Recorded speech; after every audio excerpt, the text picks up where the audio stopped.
बाबर आजम के फादर, उन्होंने social media पे पैगाम दिया है। उनका कहना था कि अल्फाज का चुनाव ठीक होना चाहिए, आप क्रिटिसाइज कर रहे हैं, लेकिन पहले अपनी परफॉर्मेंस भी देख लो। उन्होंने थोड़े गुस्से में बात भी की है। उनका कहना था कि मैं ही बाबर का पहला और आखिरी कोच हूं और मैं उनका मेंटोर हूं, मैं उसका खैर ख्वाह हूं। बात तो सही है, बट जकी भाई क्या नॉर्मली लोग ये सोचेंगे कि ऐसा नहीं होना चाहिए कि बाबर को खुद अपनी परफॉर्मेंस से जवाब देना चाहिए था, क्योंकि बहुत से फॉर्मर प्लेयर्स मुख्तलिफ टीवी चैनल से बैठ के इसे बात कर रहे हैं। वो एक वालिद हैं, अपने बेटे के हवाले से जो भी कहना चाहें वो कह सकते हैं। आप इस हवाले से क्या कहेंगे? जो उन्होंने बात लिखी है ना कि मैं उनका मेंटोर भी हूँ और कोच भी हूँ, हमें नहीं पता था, आज पता चला कि बाबर के जो कोच हैं उनके फादर हैं। बहुत अच्छी बात है और मेरे ख्याल है बहुत ज़्यादा क्रिकेट खेले हुए हैं। ये नहीं पता कितने टेस्ट मैच खेले, लेकिन जो उसकी टेक्निक में फ्लॉ है ना वो ज़रूर दुरुस्त कराए। जैसे ग्रेट सुनील गावस्कर ने भी कहा कि उसका स्टांस थोड़ा कम होना चाहिए। बिल्कुल सही। ये उनका अगर गुस्सा देखे ना किसी हद तक जायज़ है, ठीक है। आप जिस टाइम क्रिटिसाइज करें ना, क्रिटिसाइज जरूर होना चाहिए। क्रिटिसिज्म का मतलब ये नहीं है कि आप दूसरे की बुराई करें या दूसरे की ये वाली चीज़ करें, ये नहीं है। आप है ना अगर क्रिटिसिज्म सही तरीके से करेंगे तो सुनने वाला भी सुनता है, उसको करता है। तो आप है ना पर्सनल ना हो, आप उसकी क्रिकेट की बात करें। अगर किसी लड़कों को, चाहे वो शाहीन है, बाबर है, रिजवान है, फखर है, जिनकी फॉर्म में नहीं है, मेरे साथ पाकिस्तान खेल के तो दिखाएंगे लोग। जाओ डोमेस्टिक सीजन खेलो, मैचेस खेलो, परफॉर्म करो, उसके बाद पाकिस्तान टीम आपके लिए, आपको हम जाया नहीं होने देंगे। आप दोबारा पाकिस्तान टीम में आओगे। खिलाओ तो सही, रखो तो सही, ठीक है। क्रिकेट से तो बड़ा कोई नहीं है ना भाई। ठीक है, आपको चांस मिलता है, आप आराम से खेल के अपनी फॉर्म और कॉन्फिडेंस 90 बॉल्स में 69 एग्जैक्टली। सो बात यह है कि ड्रॉप होना कोई बात नहीं है। और देखें, अगर कोई उनको अगर उनके बारे में बात भी कर रहा है तो उनकी भलाई के लिए कर रहा है ना। इवेंचुअली हर बंदा फील कर रहा है कि रन क्यों नहीं कर रहा बाबर। कुछ लोग उसके बारे में प्यार से बात कर रहे हैं, कुछ लोग के दिमाग में ये है कि यार ये he is a far superior player. Across the format तो पाकिस्तान की टीम को कोई बहुत एक्स्ट्रा ऑर्डिनरी लेवल पे वो लेके नहीं गए। चाहे फिटनेस की बात हो, अपनी फिटनेस भी जीरो, डेढ़ बार निकल आए, परफॉर्मेंस कुछ नहीं। याद होना कि अगर आपकी फिटनेस कोई नहीं है, आप फिर भी रन्स पे रन्स कर रहे हैं जैसे रोहित शर्मा करता। चलो फिटनेस नहीं है इंटरनेशनल लेवल के मुताबिक, अगर देखने में वो ठीक है बल्कि दिखता है, लेकिन वो 40 गेंदों पे 90 भी मार देता है, स्टार को एक ओवर में 28 रन भी डाल देता है। या तो फिर वो वाली कहानी हो, वो वाली कहानी भी तो नहीं है ना। और फिर दूसरी तरफ अगर बात करें, he was the leader, he was the captain of the team. उसने 1.5 साल पाकिस्तान की टीम का कोई फिटनेस टेस्ट भी नहीं होने दिया। इमामुल हक उसका यार दोस्त, वो जनाब नारियां खा रहे हैं, भज्जे के पाए खा रहे हैं, पता नहीं क्या खा रहे हैं। अगर मीडियम शर्ट है तो लार्ज शर्ट पहनते हैं जो प्लेयर, तो एक्स्ट्रा लार्ज, ताकि उनके पेट जो है वो छुप जाएं। नसीम शाह को देखो, 21-22 साल का है, उसका भी कैसे पेट, आपने देखा बांग्लादेश वाले मैच की वो जर्सी पहनी थी, बाहर निकल के आ रहा। तो लीडर जब इस तरह का था कि जिसने फिटनेस पे कोई खास तवज्जो नहीं दी, एक तो ये बड़ा एक गलत काम किया कि लीडर भी परवाह नहीं है कि क्या टेस्ट करने हैं क्या नहीं करने। तो प्लेयर्स जब वो खुद ही ओवरवेट हो रहा है, खुद ही ध्यान नहीं है, तो बाकी जो प्लेयर है उनका क्या, उन्होंने कहां से फॉलो करना है। आज भी वसीम अकार बताते हैं कि जी इमरान खान हालांकि काफी एज हो गई थी, फिर भी सबसे पहले आते थे ग्राउंड में और सब प्लेयर्स के बाद में जाते थे। तो क्योंकि जो बातें मेरे बाप ने मेरे साथ कर रखी है ना, वो मुझे आज भी याद है। मैं वही वाली बातें अपने बच्चों को भी ट्रांसफर करता हूँ। तो मेंटोर तो बाप ही है इसमें तो कोई शक वाली बात नहीं है कि जी है। और देखो, और बिल्कुल सही, ये उनका अगर गुस्सा देखे ना किसी हद तक जायज़ है, ठीक है।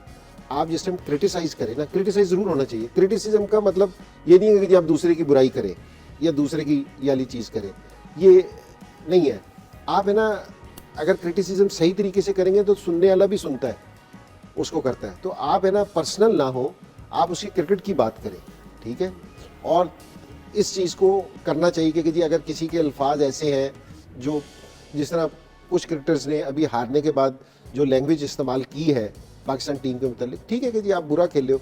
मैं ये कहता हूँ कि जी अगर कोई बुरा खेल रहा है ना, कि जी जिससे परफॉर्मेंस नहीं हुई, परफॉर्म नहीं कर सका, और ये कोचेज और सेलेक्टर्स ये समझते हैं कि जी ये उस पर नहीं है, तो आप उसको ड्रॉप कर दें, वो ठीक है। ये खेल का हिस्सा है कि अगर कोई अच्छा परफॉर्म नहीं करता तो आप उसको ड्रॉप कर दें। लेकिन ये नहीं है कि बेशक वो छोटा प्लेयर हो। बाबर तो बड़ा प्लेयर है, वर्ल्ड क्लास प्लेयर है, हमारे पास एक ही वर्ल्ड क्लास प्लेयर है बाबर, तो ये तो बड़ा प्लेयर। कोई छोटा प्लेयर भी हो ना, उसकी भी इज्जत नफ्स है, उसकी भी इज्जत है। ये नहीं है कि अगर कोई छोटा प्लेयर है तो आप उसको उड़ा के रख दें। अगर वो अप टू द मार्क नहीं है, आपको लग रहा है कि जी उसकी परफॉर्मेंस सही नहीं है, तो आप उसको ड्रॉप कर दें और आप उसकी क्रिकेटिंग की बात करेंगे कि जी क्रिकेटर वो ऐसा है कि जिस तरह मैंने बाज़ जगह सुना कि जी बाबर को किंग बाबर क्यों कहते हैं। भाई ये अगर लोग कहते हैं इस चीज़ को, तो इससे हमें क्या प्रॉब्लम हो सकती है, तो कहते रहे। सो ये उसको अल्लाह की तरफ से इज्जत मिली है तो ये उसको कहते रहे। हाँ, आप क्रिटिसाइज जरूर करें, ये हमारा हक भी है, लेकिन जो उसकी क्रिटिक चीजें हैं उसको उसको हमें एक्नॉलेज भी कर लें। ठीक है ना, और वो परफॉर्मेंस देते हैं तो तारीफ भी करते हैं लोग, ऐसी नहीं बात कि नहीं करते, लेकिन ये बड़ा एक बारीक सी चीज है, इसको जरा जरूर मद्देनजर रखना चाहिए कि आप टीवी पे बैठे होते हैं लोग, जी। और लोग इस तरह की, मैंने वही कहा है ना कि जी ये बड़ी छोटी सी चीज होती है कि जी लोगों को अपनी तरफ और आप मुतवज्जा करने के लिए जो ना अल्फाज इस्तेमाल कि कर रहे हैं, ऐसे अल्फाज इस्तेमाल करते हैं कि जो दूसरों को हर्ट करते हैं, तो मेरे ख्याल ठीक में है। ये मुनासिब नहीं है। दें अपने बेटे के हवाले से जो भी कहना चाहें वो कह सकते हैं। आप इस हवाले से क्या कहेंगे?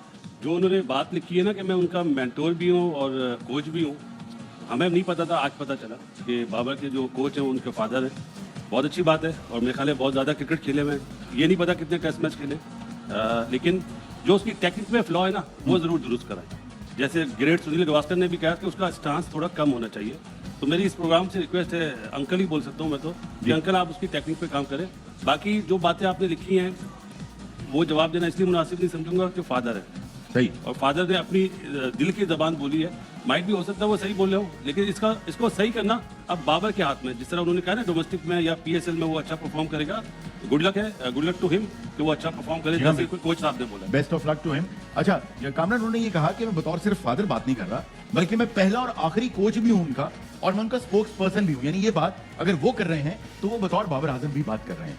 नहीं, बिल्कुल ऐसे ही है। हर बाप को अपना बेटा बड़ा अजीज होता है, बड़ा प्यारा लगता है। कैरियर भी उसका देखना चाहते हैं अच्छा, और उसने किया भी है पाकिस्तान के लिए। कुछ होते हैं, कुछ कह देते हैं, कुछ फादर होते हैं वो अल्लाह पे छोड़ देते, बस मैं इतना ही बोलूँगा। और जहाँ तक T20 की बात है, ड्रॉप किया, उसकी परफॉर्मेंस जो उसने दिखानी है, उसकी परफॉर्मेंस पे कोई डाउट नहीं है। वो कह रहे हैं, मेरा अपना क्रिकेटिंग एक्सपीरियंस है, बासित भाई भी इस पर एग्री करेंगे, थोड़ा सा मॉडर्न डे के हिसाब से अपने आप को और ज़्यादा डेवलप करे ना, कि पाकिस्तान के लिए और अच्छा होगा, इसके लिए भी अच्छा होगा, पाकिस्तान के लिए भी अच्छा होगा। ये चीज़ें बाबर को आप खुद समझना चाहिए।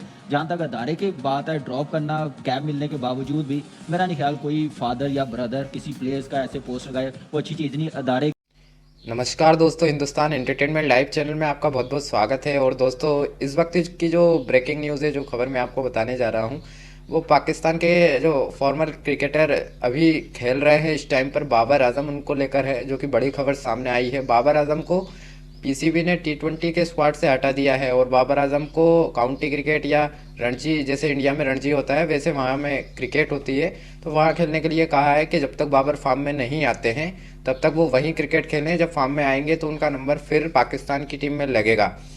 इसको लेकर बाबर आजम के पिता ने पीसीबी को एक नोट लिखा है, जिसमें लिखा है कि बाबर को T20 से नहीं निकालना चाहिए, क्योंकि अभी उसकी फॉर्म गड़बड़ है। विराट कोहली की भी तो एक समय फॉर्म गड़बड़ थी, उसको भी तो चांस दिया गया ना, तो मेरे बेटे को भी चांस देना चाहिए, तभी तो वो परफॉर्मेंस करेगा। T20 आई में अगर बाबर आजम के परफॉर्मेंस की अगर बात करें तो पिछले 2 सालों में उनका एक भी अर्धशतक नहीं आया है। मैंने बाबर आजम को पहली बार परफॉर्मेंस करते हुए दुबई में देखा था, जब इंडिया के साथ उनका एशिया कप का मुकाबला था, जिसमें बाबर आजम और मोहम्मद रिजवान ने उस मैच को एक तरफा कर दिया था और 10 विकेटों के साथ एक विक्ट्री हासिल की थी, जिसमें विराट कोहली भी कुछ नहीं कर पाए थे, रोहित शर्मा भी, क्योंकि जो पाकिस्तानी टीम की बैटिंग इतनी ज़बरदस्त थी कि बाबर आजम और रिजवान को भारतीय टीम आउट ही नहीं कर पाई थी। उसके बाद से बाबर आजम का जो डाउनफॉल आया है, जो परफॉर्मेंस जब से गिरी है, तो वो ऊपर उभर ही नहीं पाए हैं, जिस पर बड़े बड़े क्रिकेट एक्सपर्ट क्रिटिसिज्म कर रहे हैं कि अब बाबर को नहीं खेलना चाहिए, जब वो फॉर्म में आएंगे तभी उनको मौका मिलना चाहिए। जिस पर बाबर के पिता गुस्सा हो गए और उन्होंने नोट लिखा है पीसीबी को कि ऐसा नहीं होना चाहिए, कि मैं बाबर का कोच भी हूँ और उनका मेंटोर भी हूँ, तो मैं उसे अच्छे तरीके से संभालूंगा।